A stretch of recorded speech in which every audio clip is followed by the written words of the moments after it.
Bienvenue ma chère sorcière d'amour dans cette chaîne YouTube, dans cette semaine où je vais te parler d'un sujet qui me tient énormément à cœur, l'intimité énergétique.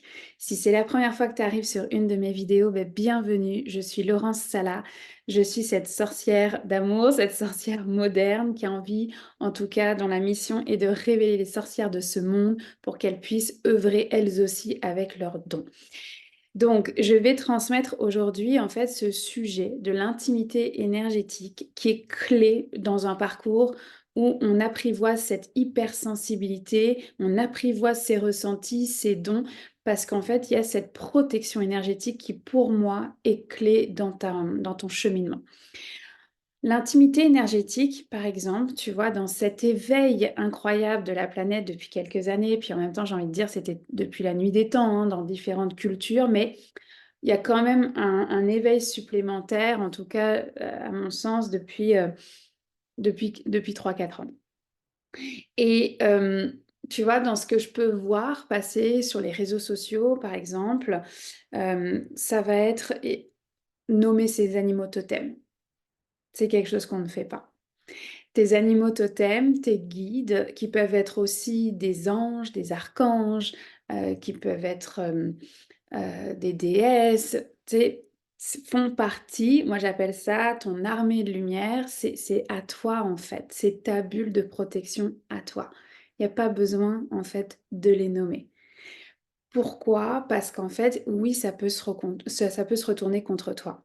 Parce que dans ce monde de magie, il y a une grande vague de lumière d'or, d'accord, qui est vraiment basée sur l'amour, la transmission, mais il y a aussi une vague noire, qui est beaucoup plus petite, mais qui souvent vont freiner les sorcières à éveiller leurs dons parce que justement, il y a la peur de cette vague noire.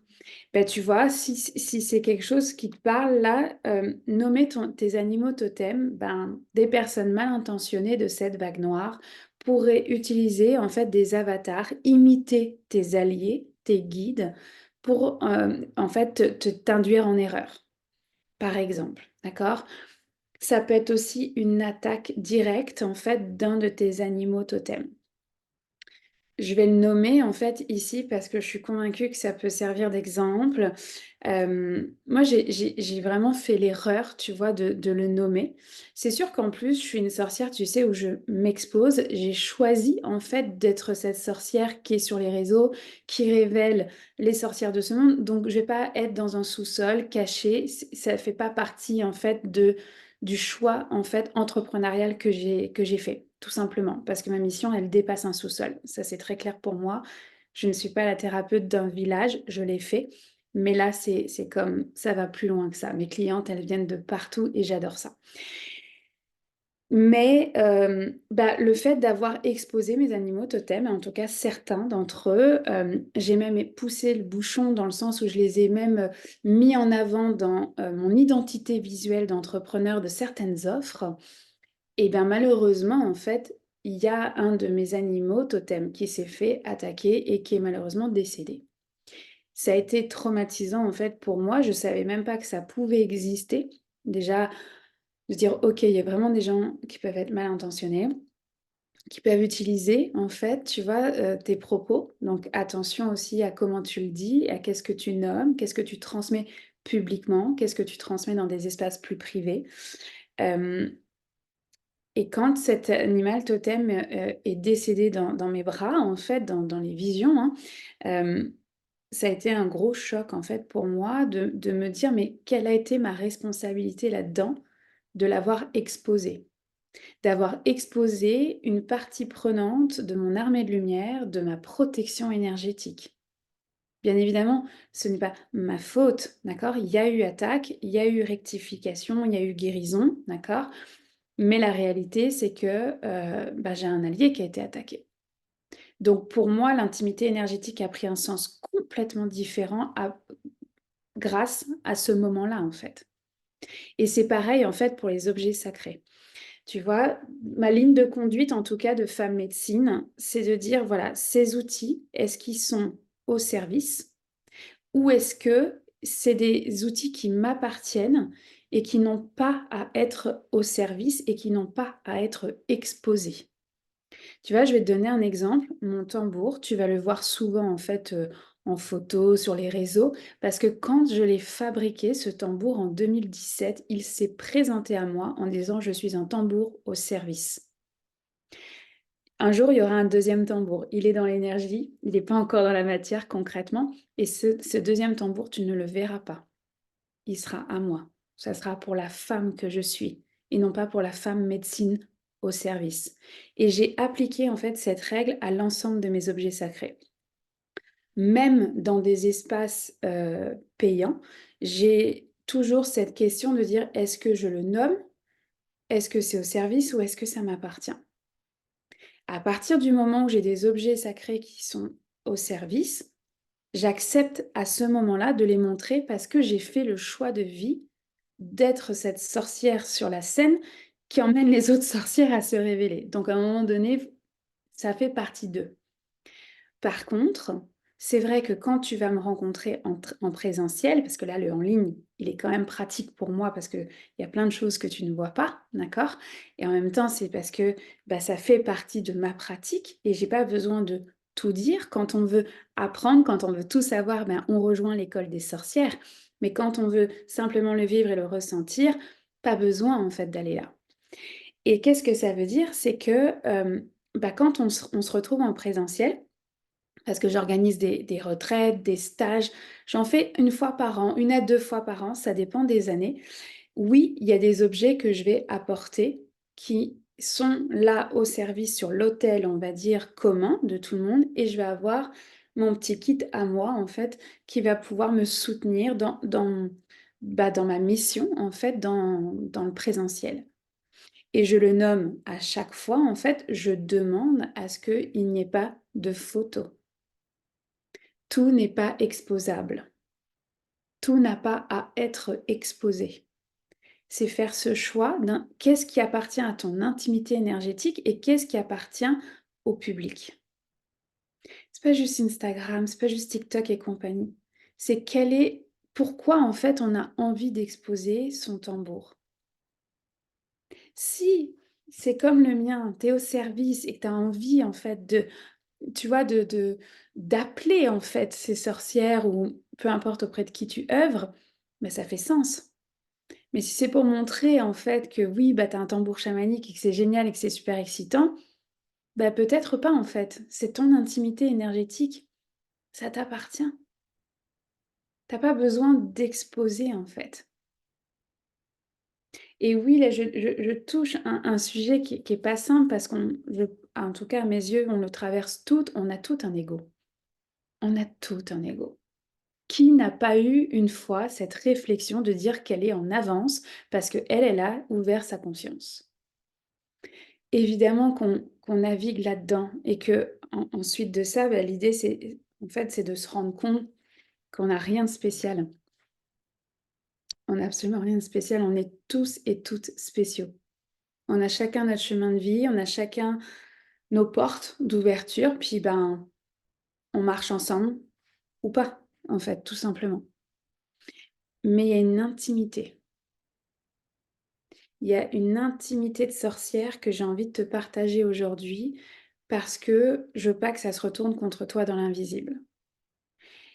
L'idée, c'est pas de nourrir une peur. L'idée, c'est d'être bah, conscient, ancré que oui, ça existe. Mais la vague de lumière d'or, elle est immense. Mais on va pas donner le bâton pour se faire battre. Clairement, c'est ce que j'ai fait en exposant certains de mes alliés. J'ai donné mon bâton en fait pour me faire battre. Et en même temps, c'est une expérience qui s'est passée, certes, j'en ai pleuré, certes, c'était il y a quelque temps et je suis capable aujourd'hui de t'en parler sans émotion. Il y a une émotion intérieure évidemment, mais sans pleurer. Ça fait partie de mon chemin de sorcière.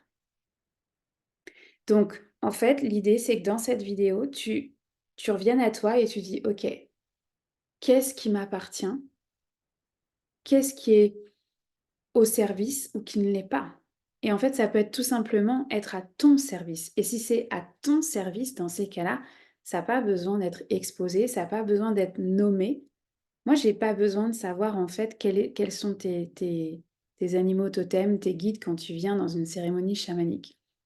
Parfois, je vais les voir, parfois, je vais pas les voir. Je vais ressentir des animaux, des guides, des alliés, des anges qui sont là, mais je ne sais pas qui exactement parce qu'il y a une protection qui se met en place et je dis juste: «Voilà, il y a des animaux, il y a des guides qui sont là, tu le sais, il vient à côté de toi». J'ai pas besoin d'en savoir plus. De toute façon, je retiens pas parce qu'il y a trop de voyages, il y a trop de visions. Donc moi, par exemple, j'ai pas besoin de te nommer, en fait, dans les voyages ou dans les cérémonies, quels sont mes animaux à mes côtés. Ça n'a aucune importance. L'importance, en fait, c'est que, ben, moi, mon rôle quand on est dans des espaces comme ça, c'est que je tienne l'espace avec intégrité, avec justesse et en fait, ce qui compte, c'est toi, ta transformation avec tes alliés et non, j'ai pas besoin de tout savoir parce que tu as ton intimité énergétique et j'ai la mienne. Parfois, oui, je vais pouvoir te guider, en fait, et aller connaître tes animaux totems, à ramener, en fait, des alliés parce que tu en as besoin pour la protection, pour les rêves. C'est on leur donne une définition particulière, en fait, à ces alliés. Certains ont une fonction particulière à tes côtés, mais il y a pas besoin, en fait, de le nommer à un ami, une mentor, une coach. J'ai même envie de dire: «Surtout pas». Garde ça pour toi. Quand tu es en présentiel, tu choisis en conscience quel objet sacré tu emmènes sur l'autel. Parce que oui, il va être au service en fait du groupe qui sera là. Donc, il va avoir une fonction auprès de toi, mais aussi une fonction énergétique pour supporter le groupe.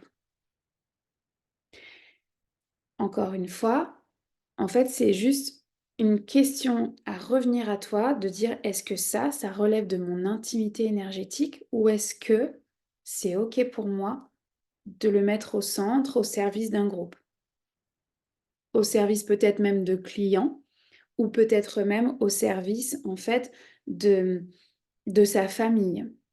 Moi, tu vois, c'est quelque chose que j'enseigne à mes enfants. Vos animaux, on n'en parle pas. Vous pouvez en parler à maman. Vous pouvez en parler à maman, mais vous racontez pas ça aux copines dans la cour de récréation et ça, pour moi, c'est une ligne de conduite. C'est parce que j'ai pas envie qu'il leur arrive ce qui m'est arrivé. Des attaques énergétiques où on a imité mes alliés, donc où on m'a berné finalement. Puis ensuite de ça, c'est, attaquer un allié et même sur les réseaux, tu vois? Pour moi, ça a été difficile de lancer une chaîne YouTube. Ça m'a pris 1 an et demi en fait. Alors maintenant ça y est, mais ça m'a pris 1 an et demi parce que ça vraiment il y a toujours cette question de dire: «OK, ça, est-ce que ça relève du public?» et donc n'importe quelle sorcière, magicien peut voir cette vidéo? Ou est-ce que ça relève d'un espace plus privé, payant, à l'école des sorcières? C'est un apprentissage, d'accord? On navigue là-dedans, puis c'est en faisant des erreurs qu'on apprend. Donc moi, je te partage mes erreurs pour pas que tu les refasses. En fait, si ça peut te faire gagner du temps, tant mieux. C'est le but, en fait, de cette vidéo, de t'en parler parce que j'aurais aimé qu'on m'en parle dès le début. J'aurais aimé que quand ces dons se sont révélés, au fur et à mesure de mon chemin, j'aurais aimé qu'on me le dise. Après, il y avait une peur personnellement de cette vague noire, donc ça a pris du temps, en fait, aussi à révéler ces dons. Mais c'est parce que grâce à cette peur-là, j'ai développé cette intimité énergétique et grâce aux erreurs aussi que j'ai faites. C'est un apprentissage. La vie de sorcière, c'est pas être parfaite, c'est faire des erreurs et d'apprendre et de se relever et de faire différemment. Bien évidemment que au début, quand j'ai tenu des espaces énergétiques, il y a eu des erreurs. Il y a eu mais ça fait partie du chemin, en fait. La vie d'une sorcière, elle n'est pas parfaite. Elle est au contraire: «OK, là, il y a une vague, j'accueille. Je vais aller surfer, en fait». C'est est-ce que je vais surfer ou est-ce que je reste sur la plage, en fait? Et je fais juste observer et je suis freeze. Si ça te parle, il y a un atelier qui est extraordinaire qui s'appelle «Suis la vague». Mais tu vois, c'est cette idée de la sorcière, en fait, c'est d'aller surfer. Et moi, mon souhait, c'est que tu ailles surfer, mais je veux t'apprendre à surfer, en fait. Je veux te transmettre, tu vois? Tu as ta propre planche de surf, évidemment, tu as ta propre magie. Mais je vais t'accompagner, en fait, pour que tu te sentes bien sur cette planche de surf. Pour que tu te sentes outillée, ancrée, prête à aller face au vent et à vivre ces vagues, en fait, et d'avoir de la joie dans tes vagues. Et l'intimité énergétique fait partie des outils pour surfer avec cette sérénité-là. Donc quand tu auras vu cette vidéo, je vais t'inviter à faire, tu sais, comme une liste, le check-up de toutes tes affaires spirituelles. Moi, je me suis perdue là-dedans. Il y avait vraiment, tu vois, «OK, il me faut mes pierres, il me faut ci, il me faut ça, j'ai besoin d'un tambour», tu vois? Et il y a vraiment eu ma spiritualité est extérieure. Et il a fallu que je remonte le fil en disant: «Mais j'ai besoin de rien. Ma spiritualité, elle est intérieure». Et en même temps, aujourd'hui, oui, il y a des outils extérieurs dont je ne me passerai pas dans mon rôle, en fait, de femme médecine. J'ai appris en fait à naviguer là-dedans. Quand je suis partie 3 mois et demi en voyage avec ma famille, ben, dans une voiture, je pouvais pas emmener tout mon stock. Mais du coup, ça a vraiment permis de me ramener dans ma spiritualité est intérieure, de quoi j'ai réellement besoin en fait pour pouvoir œuvrer avec ma magie à moi en fait. Quelle est ma tenue de surf en fait? Donc, tu sais, quand tu es sur un surf, je fais pas de surf dans la vie, mais un jour peut-être je m'y mettrai. Mais tu vois, tu as juste une combinaison, quoi, ou juste un maillot, c'est tout. Donc, tu vois, ça a été un apprentissage de dire: «OK, quelle est ma combinaison, en fait, à moi, dont j'ai besoin dans le monde extérieur pour surfer avec sérénité?» Mais sur une planche de surf, ben, merci Zoom, sur une planche de surf, et ben, tu pas tu peux pas emmener, 4 valises, tu vois, d'objets sacrés. Donc c'est un vrai exercice hyper intéressant. Donc viens faire la liste, en fait, le check-up de tes affaires «spirituelles» entre guillemets, que tu as pu, soit acheter, soit qu'on t'a offert, soit que tu as, peut-être ramassé dans la nature. Des fois, ça arrive, on peut prendre, des pierres, par exemple, hem, ton bâton de pouvoir éventuellement comme un bâton de marche, ton tambour. Fais la liste. Fais la liste et observe, en fait, qu'est-ce qui est exposable parce que ça a une fonction d'être au service. Par exemple, au service de toi, au service de ta famille, au service de tes amis, au service de tes clients. Et qu'est-ce qui ne l'est pas parce que ça t'appartient juste à toi. Mes enfants, par exemple, aujourd'hui ne connaissent pas tous mes outils. Elles n'ont pas besoin de connaître tous mes outils de sorcière. Déjà parce que, un, elles sont pas prêtes, elles sont trop jeunes. J'ai pas besoin de tout partager. Évidemment, un jour, ça, quand je sentirai que c'est le moment, en fait, ben oui, j'en parlerai plus. Elles connaissent beaucoup de choses, mais elles connaissent pas tout. Mais parce qu'elles sont trop jeunes, tout simplement, en fait. Et en même temps, ben, moi, ça m'exerce. OK, ça, c'est à mon service, ça, c'est pour ma famille, ça, c'est vraiment mon intimité et ça, c'est au service de mes clients et de ceux qui sont à ma rencontre, en fait, sur les réseaux. Donc tu vois, ça a été un vrai chemin avec mon tambour de dire: «Bah, je le montre ou je le montre pas?» Ça a été un vrai chemin, en fait, de dire: «OK, mais c'est pas juste cool d'avoir des belles photos avec un tambour, sur la plage. C'est parce que je sais que la médecine de ce tambour, elle est d'appeler les sorcières et les magiciens. Finalement, je suis que au service de ce tambour-là. Je suis son support pour le faire résonner, pour qu'il puisse envoyer, bah, ces ondes, en fait, de lumière. Donc c'est OK à ce moment-là qu'il soit en photo et que je l'expose. Mais le jour où mon tambour personnel, il est là pour moi, c'est certain qu'il ne sera jamais sur les réseaux. Peut-être que tu le verras avec moi en présentiel un jour, mais j'avertirai qu'il y a aucune photo. Moi, dans mes retraites, il y a pas de photo, hein. C'est comme ça, c'est pour moi, c'est tellement un moment d'intériorité. Il y a des temps pour les photos, pour pouvoir prendre, tu sais, la légèreté, l'amour, les amitiés et cetera, bien sûr.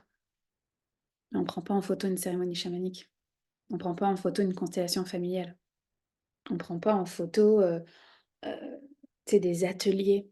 Pour moi, ça fait pas de sens, en fait. Ça fait partie de l'intimité énergétique du groupe dans lequel on est à ce moment-là, en fait. En fait, c'est définir sa propre justesse, de qu'est-ce qui est juste, qu'est-ce qui ne l'est pas, dans les différents enseignements que tu vas recevoir sur ton chemin de sorcière. C'est à toi de définir cette justesse-là, cette ligne de conduite, cette intimité énergétique. Tout simplement, je rappelle l'objectif avec cette intimité énergétique, c'est d'être bien dans sa bulle de sorcière en fait, d'être sereine, de ne pas vivre des attaques énergétiques et de pouvoir continuer en fait sa route, tout simplement. Je te vois venir avec la question, oui mais comment on sait qu'on a vécu une attaque énergétique? Hem, les attaques énergétiques, c'est quelque chose dont j'ai pas envie de parler publiquement. Ça, c'est une ligne de conduite que moi je me suis donnée, parce que j'ai pas envie de les mettre sur la scène et de les valoriser, on va dire. Mais ce que je vais simplement nommer là, c'est, fatigue intense, l'impression de plus être vraiment soi-même. Tu sais, il y a vraiment cette notion de vampirisme énergétique, hem, des plantes, qui meurent, le les animaux qui vont pas bien, le feu qui s'allume dans la cuisine alors que tu as pas appuyé sur le feu. Tu sais, des événements comme ça qui comme font aucun sens. Tu as mis de l'huile dans une casserole, tu as allumé le feu, en 2 secondes ça part en flammes. Ça a été des signes, d'accord? Dans mon propre cheminement des attaques que j'ai pu vivre. Mais en fait, il y a une part de moi qui les remercie aussi, tu vois, d'avoir vécu ça parce que c'est ce qui fait qu'aujourd'hui, ma bulle de protection, elle est beaucoup plus épaisse qu'au début. Évidemment, c'est le chemin, c'est l'expérience en fait et c'est ce qui a permis de développer cette intimité énergétique. D'avoir conscience que la vague de lumière, elle fait une centaine de mètres de haut et que la vague noire, elle fait quelques mètres. Mais ça dépend sur quoi tu focuses. Est-ce que tu focuses sur la vague noire et la peur ou tu focuses sur ta lumière? Si je focus sur ma lumière, je définis mon cadre, mes limites énergétiques, je définis mon intimité pour pas qu'elle vienne en fait m'empêcher de surfer. Voilà ce que j'avais envie de nommer cette semaine. Donc fais ta liste, définis toi-même ton intimité énergétique. Évidemment, tu peux venir commenter si tu as des questions, j'y répondrai du mieux que je peux. Et puis, je vais mettre, en commentaire, les liens. Alors j'ai parlé de l'atelier Suis la vague, atelier chamanique et je vais mettre aussi le lien de l'école des sorcières.